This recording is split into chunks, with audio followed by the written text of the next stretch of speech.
Bonjour, Bonjour. vous êtes député Front National du Nord, porte-parole du Front National. Alors êtes-vous favorable à ce service national obligatoire? Écoutez, nous sommes favorables à un service qui soit obligatoire pour tous les jeunes, qui puisse être d'une durée de 3 mois. C'était notre proposition pendant l'élection présidentielle. Donc nous accueillons avec intérêt la proposition d'Emmanuel Macron, à une réserve près. J'ai le sentiment que dans ce bricolage permanent que sont les annonces gouvernementales, puisque hier encore on ne savait pas si c'était obligatoire ou pas, le président de la République semble avoir tranché, mais enfin c'était la cacophonie gouvernementale d'hier, eh bien il y a quelque chose de flou, et je pense que derrière cela, il y a surtout la volonté d'Emmanuel Macron de faire baisser les chiffres du chômage de façon parfaitement cosmétique chez les jeunes de moins de 25 ans. Et ça, c'est pas vraiment acceptable. Ce bricolage ne me semble pas avoir les objectifs réels que ceux qui sont annoncés par le président de la République. Vous étiez favorable à un service à la nation, mais militaire, c'est bien Oui, ça. oui. Pour vous, c'est l'encadrement militaire. Alors pas Mais est-ce que seulement, pas l'armée... seulement. Pas seulement, c'était 3 mois de service avec 1 mois militaire et puis 2 mois à effectuer dans les corps de sécurité Est-ce civile. que l'armée aujourd'hui peut encadrer des jeunes alors qu'on sait qu'elle est déjà occupée à autre chose? Non mais c'est tout le problème d'ailleurs, et c'est pour ça que nous considérons que c'est flou et que derrière ça il y a forcément un loup.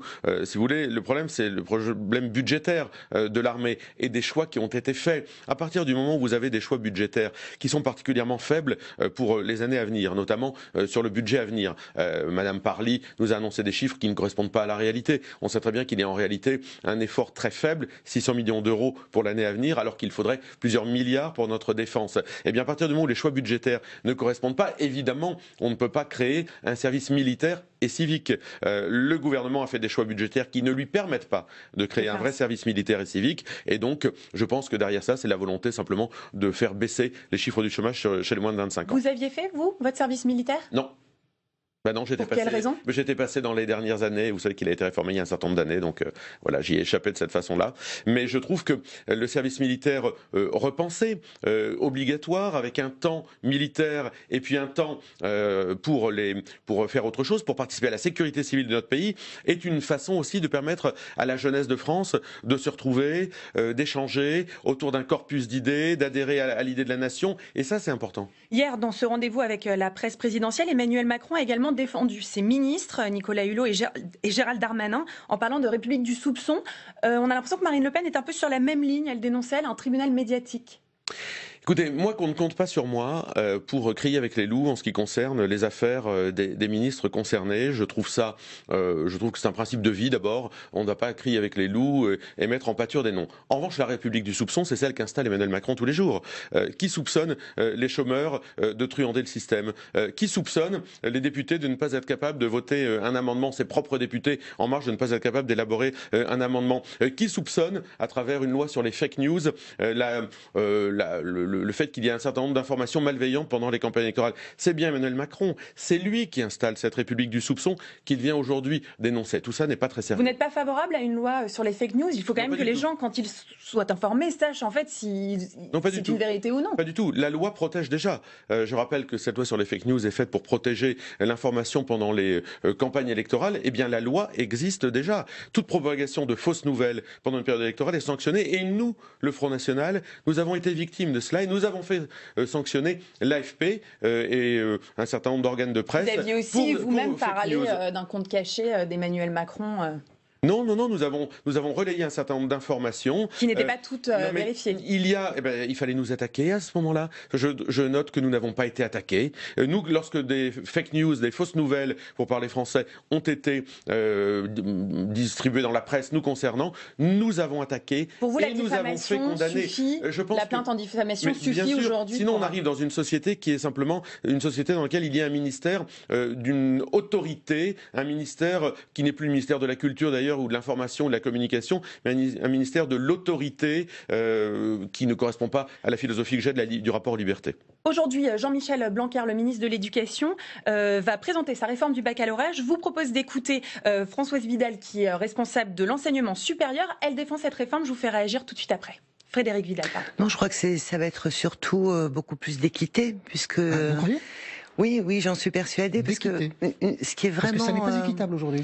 Ce qui est vraiment essentiel, je crois, c'est que comme ce qui se passe dans le supérieur, c'est qu'on refasse de l'enseignement un véritable moteur de l'ascenseur social. Je pense que c'est très important qu'on accompagne l'ensemble des élèves pour leur permettre de s'exprimer, de prendre la parole en public.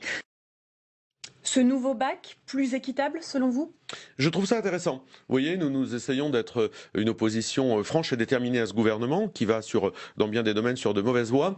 Revisiter le bac est intéressant. Avec, j'allais dire, une réserve. Sortons du dogme de 80 ou 90% des élèves diplômés du bac, parce que nous dévalorisons le baccalauréat. Allons vers un diplôme d'un niveau supérieur à ce qu'il n'est aujourd'hui. Assurons-nous de la connaissance qu'ont les élèves de terminale des savoirs fondamentaux. Nous recevons un certain nombre de courriers, parfois même pour des emplois de jeunes gens qui ont soi-disant leur baccalauréat, qui sont truffés de fautes d'orthographe. Donc ça veut dire que les savoirs fondamentaux ne sont pas en capacité au moment d'être tenus par les élèves de terminale. Donc sortons de ce dogme de 80% et mettons le curseur sur l'apprentissage, notamment sur les filières de métiers d'art, de métiers d'excellence, où là on a tout un champ du possible. On attend justement un plan sur l'apprentissage. Oui. Là-dessus, vous suivez le gouvernement ? On trouve ça intéressant. Nous, on en a fait une de nos boussoles dans le programme gouvernemental. On sera très attentif notamment aux métiers d'art. Je crois qu'il y a dans ce domaine des champs du possible qui n'ont pas été investis pendant des années pour les jeunes en formation et qui permettraient de relever également l'image qu'on a de l'apprentissage. Sur le baccalauréat, la question d'une épreuve de grand oral justement interroge. C'est pas du tout dans la culture française. On a peur que ça crée des inégalités selon les lycées. Moi, je suis attaché à l'écrit et je pense que rien ne viendra remplacer la culture de l'écrit. Qu'il y ait en plus un oral, pourquoi pas, mais n'oublions pas l'écrit. Nous sommes dans un monde où l'écrit pèse encore, et heureusement d'ailleurs, et où à force de le mettre à l'index, à force de l'oublier, à force de ne pas le considérer, eh bien on en arrive à des classes de terminale qui effectivement ne le manient que très mal. Donc par conséquent, je suis attaché à l'écrit. Je ne voudrais pas que l'oral fasse disparaître l'écrit en ce qui concerne les épreuves du bac. On va parler à présent des comptes de campagne. Ceux de Marine Le Pen ont été validés, mais il y a 800 000 € qui sont contestés. Ce sont les intérêts des prêts contractés auprès du parti Front National et auprès du micro-parti de Jean-Marie Le Pen. Ils sont contestés. Est-ce que vous trouvez ça normal que ces intérêts ne soient pas pris en compte ? Ils sont contestés par qui, madame ? Par la commission de contrôle des comptes. Non, pas du tout. Non, pas du tout. Cette commission a validé l'ensemble. Elle a validé l'ensemble de nos comptes de campagne. Mais et nous a remboursé à hauteur de 10,5 millions sur 12. Vous avez été remboursé le maximum que vous deviez être remboursé. Mais nous devons. Mais il y a sur ces 800 000 €. Nous devons intégrer les intérêts des prêts dans un compte de campagne, même si nous savons qu'ils ne sont pas remboursables. Et nous poursuivons d'ailleurs en diffamation celles et ceux qui parlent d'irrégularité, comme le journal Le Monde, qui a déjà perdu contre nous une fois un procès en diffamation, qui en perdra un second. Pour vous, vous les avez déclarés en sachant très bien... Nos comptes ont été validés. Parce que Marine Le Pen, dans son communiqué, disait que c'était un changement du code électoral de 2017. Bien sûr qu'il a évolué, mais nous avons intégré... Mais vous le saviez que ces intérêts-là n'allaient pas vous être remboursés ? Bien entendu. Et nous devions les intégrer au compte de campagne. Ne pas le faire nous aurait mis dans une situation qui n'aurait pas permis la validation des comptes de campagne. Donc il n'y a aucune irrégularité. Sur le Front National, justement, le 10 et 11 mars prochain aura lieu votre congrès. Est-ce qu'au soir du 11 mars, le Front National s'appellera toujours le Front National ? Écoutez, c'est aux adhérents de le décider. Est-ce qu'ils sont réticents à changer ce nom ? Moi, je crois qu'il y a aujourd'hui dans la maison, chez nos adhérents, une majorité pour ce changement de nom. Une majorité pour continuer l'histoire en changeant de nom. Marine Le Pen rappelait que ce n'est pas réservé d'ailleurs au Front National. L'UMPS a changé de nom, ils sont devenus La République En Marche. Donc vous voyez, ça fait partie des histoires... C'est un petit mot d'humour que Marine Le Pen... ça fait partie de l'histoire de chacun. Mais je pense que si on veut s'affirmer comme un grand parti populaire d'opposition, alors oui, nous devons poursuivre en rassemblant plus largement, nous ouvrant. C'est trop associé à Jean-Marie Le Pen, le Front National ? C'est associé à une époque. Le Front National est né en 1972. Je suis né en 1973. Donc vous voyez, il y a déjà quelques années que tout ça existe. Ce n'est pas un ripollinage. Nous avons parlé aussi du programme. Nous avons parlé aussi d'accords politiques possibles à passer. C'est aussi pour ça que le Front National pourrait changer de nom demain. En tous les cas, moi, j'y aspire. Je le souhaite. Je pense que ça fait partie de l'ordre des choses pour passer à un grand parti d'opposition. Parce qu'en réalité, entre Macron et nous, il n'y a rien d'autre. Est-ce que Jean-Marie Le Pen sera présent? On sait qu'il veut s'inviter au Congrès. Non, puisqu'il n'est plus membre du Front National. Et si jamais il se présente au Congrès? Écoutez, l'Assemblée générale ordinaire et extraordinaire est réservée aux adhérents membres du Front National, donc il n'en est pas. Vous parliez de changer de nom pour éventuellement faire des alliances. On pense notamment à Nicolas Dupont-Aignan, qui vous avait rejoint pendant la campagne. Est-ce que vous aimeriez, même si pour l'instant il ne paraît pas favorable, des listes communes pour les élections européennes? Écoutez, moi je ne sais pas si Nicolas Dupont-Aignan est favorable ou défavorable. Vous lui avez pas demandé? Si, je lui ai demandé. Il a son agenda aujourd'hui personnel qui l'amène jusqu'au mois de juin-juillet. Nous avons le nôtre avec le Congrès. Et puis au printemps, nous nous mettrons autour d'une table et nous verrons si nous sommes en capacité de faire converger à la fois nos points de vue sur l'Europe et notre volonté de faire une liste commune. Et à partir de là, on construira un scénario. Qui pourrait vous rejoindre outre Écoutez, il y a plusieurs. Il y a des personnalités, puis il y a d'autres partis politiques. Je pense le CNI par exemple, qui est le plus vieux parti, le CNIP même, pardon, qui est le plus vieux parti politique français. C'est un petit parti politique de droite qui existe dans notre histoire politique. Il avait déjà soutenu Marine Le Pen lors du second tour des élections présidentielles. Eh bien, nous parlons aussi avec lui, parce qu'il représente quelque chose. Il représente notamment une force dans la ruralité. Donc, nous parlons à toutes et à tous. Nous nous ouvrons à toutes et tous, qu'ils viennent de droite ou qu'ils viennent de gauche. L'important étant d'avoir une vision qui met la nation au cœur du combat contre l'Union européenne. Pour les élections européennes, d'ailleurs, qui pourrait être tête de liste? Plusieurs scénarios où nous faisons une liste commune avec des partenaires. Et à ce moment-là, on en décide ensemble. On ne va pas imposer quelqu'un, on en décide avec nos partenaires. Ou alors nous faisons une liste comme nous l'avons toujours fait, finalement une liste maison, une liste Front National. Et là, deux scénarios possibles. Quelqu'un de la maison. La maison ne manque pas de talent, de gens qui connaissent bien la mécanique européenne. On n'a pas l'impression que ça se bouscule. Oh, écoutez, j'ai cru entendre qu'il y avait quelques volontés. Louis Alliot, Gilbert Collard, Nicolas Baer, un certain nombre d'hommes du mouvement sont, je crois, en capacité de pouvoir mener cette liste. Ou alors, nous accueillons, ça s'est déjà fait aussi de par le passé, avec le petit-fils du général de Gaulle, Charles de Gaulle, nous accueillons une personnalité extérieure pour mener cette liste. Et là encore, eh bien, nous parlons aujourd'hui à des hommes et à des femmes qui seront en capacité de le faire. Vous étiez favorable à cette circonscription unique? On sait que les députés, hier, l'ont adoptée. Oui, depuis toujours. Vous n'avez pas peur qu'elle soit hors sol, justement, de voter pour une seule liste sans ancrage régional? On a vu l'échec des circonscriptions régionales. Personne n'est en France aujourd'hui capable de dire qui est son, entre guillemets, député européen, le député européen de sa région. Revenons, c'est une élection nationale, à une liste nationale, avec une offre nationale, et puis que les choses soient claires. Qui est pour, qui est contre l'Union européenne? Nous sommes aujourd'hui les seuls à être hostiles à l'Union européenne. On en parlait il y a quelques instants. Je vous propose d'écouter Nicolas Dupont-Aignan, justement sur les élections européennes. Je crois deux choses très simples. Oui. Je veux faire l'union au maximum de tous ceux qui s'opposent au fédéralisme destructeur d'Emmanuel Macron, mais je ne ferai cette union que si on a un projet solide, parce que dans mon esprit politique, j'ai toujours fait comme ça, je fais passer mes Marine Le Pen défend cette union. Je fais passer les idées avant les personnes.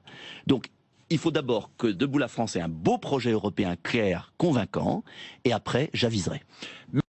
Il dit pas non, mais il ne dit vraiment pas oui non plus mais pour vous il dit rejoindre. Exactement ce que je viens de vous dire. C'est-à-dire que chacun a son agenda. Vous n'êtes pas capable de savoir si vos programmes en termes d'Europe se correspondent ou non? Nous avons fait une partie du chemin ensemble lors des élections présidentielles. Nous sommes des mouvements différents, chacun avec une histoire différente, des engagements différents.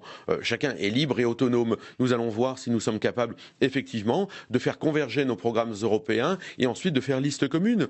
Ça me semble très sain. Vous savez, nous, c'est pas la grande tambouille de La République en marche où viendraient s'associer des gens sans savoir pourquoi. Mais il vous a rejoint pour la campagne présidentielle. Oui, bien sûr. Et aujourd'hui, il semble réticent à vous rejoindre pour une campagne pour les européennes. C'est le combat des idées qui prime, le combat des idées. Si nous sommes en capacité de défendre une opposition à cette Union européenne et de nous entendre sur une liste commune, alors nous irons ensemble. Si nous considérons que notre intérêt, l'intérêt des idées que nous défendons est d'avoir des listes différentes, ce qui s'est toujours passé jusqu'à présent, eh bien nous irons chacun de notre côté. Rien de très nouveau dans tout cela. Ce week-end a lieu le congrès fondateur des Patriotes. Est-ce que vous suivez l'actualité de la nouvelle formation politique de Florian Philippot? J'ai un petit peu perdu le fil, pour tout vous dire. Vous craignez qu'ils vous volent des électeurs, qu'il y ait une dispersion de votre électorat? Non, pas vraiment. D'ailleurs, si j'en crois les dernières élections partielles, les Patriotes, c'est un petit mouvement d'extrême droite qui fait entre 1 et 2%. Ça a toujours existé, hein, des petits mouvements d'extrême droite autour du Front National qui font 1 à 2%. Eh bien, en voilà un. Non, nous ne craignons rien. D'ailleurs, je crois que le responsable des Patriotes, M. Philippot, devrait... Vous voyez, nous avons parlé de sujets qui intéressent les Français, du bac, nous avons parlé du service national. Eh bien, devrait, au lieu de parler du Front National matin, midi et soir, nous dire ce qu'il pense sur tous ces grands sujets. Or, j'ai l'impression qu'il n'y a pas grand-chose derrière tout ça. Sur les élections partielles, vos candidats aussi ont eu des scores moins importants que lors des élections législatives. Pourquoi on a l'impression que le Front National a du mal à se faire entendre, à s'imposer comme opposition? Ces élections partielles, nous on l'avait dit, n'étaient pas un enjeu pour nous. Nous n'étions pas au second tour la dernière fois, nous n'y étions pas cette fois-ci. 80% d'abstention, c'est pas particulièrement significatif. Nos électeurs ne se déplacent que lorsqu'il y a un enjeu de victoire.